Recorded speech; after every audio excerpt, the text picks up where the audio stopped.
মুস্তাফিজুর রহমান বাংলাদেশের দুর্লভ প্রতিভাবান একজন ক্রিকেটার।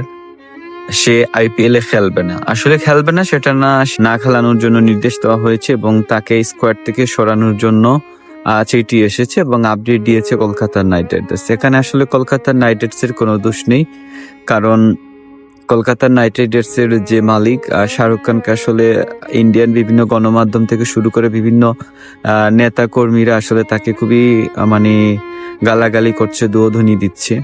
তো আসলে মুস্তাফিজুর রহমান সম্পর্কে যদি বলি, সারা বিশ্বের মধ্যে তার মধ্যে প্রতিভাবান ক্রিকেটার আসলে নেই, বোলার নেই, কাটার মাস্টার, এবং সে যেভাবে বোলিং করে তার স্টাইল এবং যে স্লোয়ার কাটার, এটা আসলে বিশ্বের কোনো খেলোয়াড় দিতে পারে না।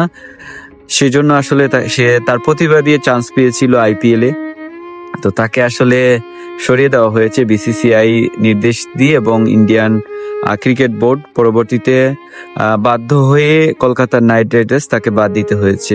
তো আসলে রাজনীতিক যে প্রতিহিংসা, রাজনীতিক অস্থিরতার কারণে ইন্ডিয়ার তাকে বাদ দেওয়া হয়েছে সেটা বলা হয়েছে।